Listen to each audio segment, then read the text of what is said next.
Cyber अपराधियों से सांठगांठ रखने वाले सब इंस्पेक्टर सतीश कुमार को सेवा से किया गया बर्खास्त। साइबर आरोपियों से अवैध कॉल सेंटर को चलाने के लिए प्रोटेक्शन मनी लेने का था आरोप। बता दें कि हरियाणा के जींद से इस वक्त की एक बड़ी खबर सामने आ रही है।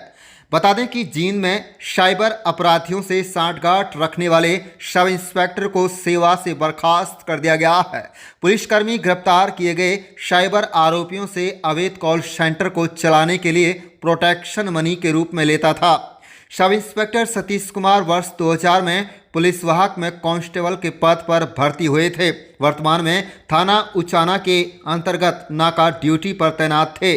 पुलिस आयुक्त पंचकुला की रिपोर्ट के मुताबिक सतीश कुमार का नाम 21 अगस्त 2025 को धारा आईटी एक्ट बीएनएस, आपको बता दें कि टेलीकम्युनिकेशन एक्ट और भ्रष्टाचार निवारण अधिनियम के तहत थाना साइबर क्राइम पंचकुला में सामने आया था।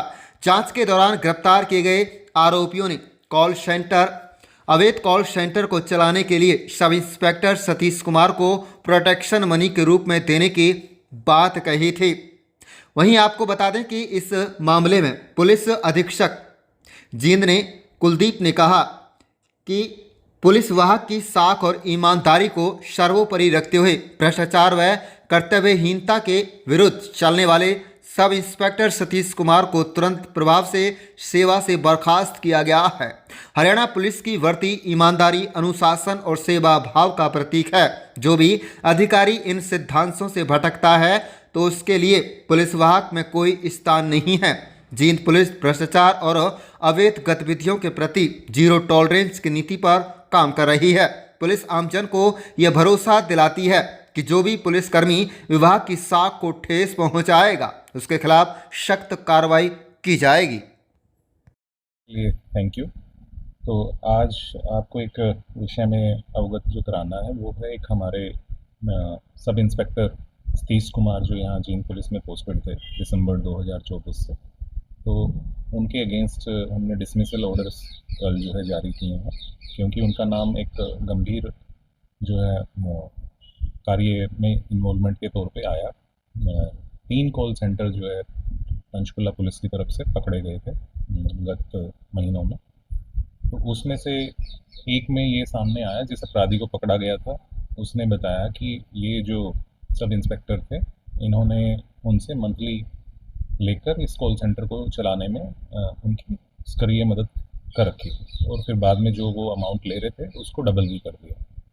तो ये जो है उसके जुडिशियल जो स्टेटमेंट्स होती हैं 183 सेक्शन के अंदर, उसमें भी ये चीज़ें रही। तो हमें माननीय एसीपी पंचकुला की तरफ से भी एक रिपोर्ट इसमें प्राप्त हुई। और वैसे तो जनरल केसेस में कभी भी कोई डिपार्टमेंटल एक्शन लिया जाता है तो एक डिपार्टमेंटल इंक्वायरी होती है, प्रिलिमिनरी इंक्वायरी होती है, लेकिन हमारे पीएचक्यू की तरफ से रेगुलेशन भी जारी किए हुए हैं, और ये क्योंकि बहुत ही ज़्यादा गंभीर एक विषय रहा है और उनकी इन्वॉल्वमेंट साफ नज़र आती है, तो हमने इसमें कोई इंक्वायरी कंडक्ट नहीं की है।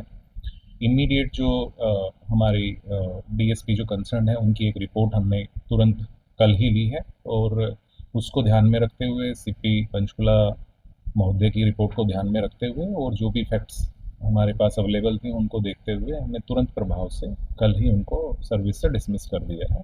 इसके पीछे जो मकसद है वो यही है कि उस लेवल के करप्शन की जो है पुलिस में, क्योंकि इसमें जनता का एक विश्वास होता है, ट्रस्ट होता है, अगर वो ट्रस्ट ही नहीं रहेगा तो फिर पुलिस जो है कहीं भी पब्लिक की प्रोटेक्शन में कामयाब नहीं हो पाएगी। तो वो एक एग्जाम्पल सेट करने के लिए, मैसेज देने के लिए क्लियर कि इस तरह का इनटॉलरेबल है बिल्कुल इस तरह का कंडक्ट।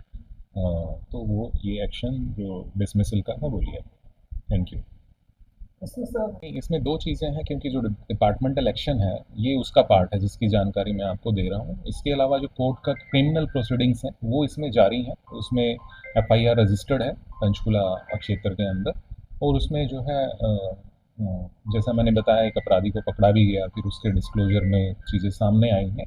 और जहाँ तक मेरी जानकारी है ये जो है एब्सकॉन्डिंग रहे हैं। हमारे यहाँ ये टेम्परेरी ड्यूटी पे एक नाका पे पोस्टेड थे, तो करीब 2 महीने से ये एब्सकॉन्डिंग थे, जो कि हमने एब्सेंट इनको दर्ज कर रखा है। और ये कहीं भी उस इन्वेस्टिगेशन में मुकदमे की ये कोऑपरेट नहीं कर रहे थे। जो मुझे इनफॉर्मली पता है, पंचकुला पुलिस जो है इनको पकड़ने के लिए यहाँ जींद में भी उन्होंने रेड की है। और गत कुछ दिनों में मेरी जानकारी के हिसाब से इनको माननीय अदालत से एक एंटीसिपेटरी बेल भी मिल पाई है। तो अब शायद ये इन्वेस्टिगेटिंग एजेंसी के साथ कोऑपरेट कर रहे हैं नहीं कर रहे हैं वो कहा नहीं जा सकता। सर, मीडिया में एक अन्य मामला सामने आया था। जींद रेलवे स्टैंड के चौकी के अंदर दो पुलिस कर्मचारी, एक वर्दी में और एक सिविल ड्रेस में दारू पी रहे हैं, उस पर कोई कार्रवाई की? जी बिल्कुल, ये मेरे भी नॉलेज में आया है। तो मैं उम्मीद कर रहा हूँ कि आज शाम तक हमें वो जो प्रिलिमिनरी इंक्वायरी इसमें कंडक्ट करवा रहे हैं वो आ जाएगी और तुरंत जैसे ही उसकी रिपोर्ट आती है हम इसमें एक्शन हो जाएगा। सर, इस महीने के अंदर कितने साइट पर क्राइम के मामले दर्ज हुए? एग्जैक्ट फिगर मेरे पास नहीं है, आज आपको बुलाने का जो औचित्य था ये इससे वाकिफ कराना था। ठीक। Thank you.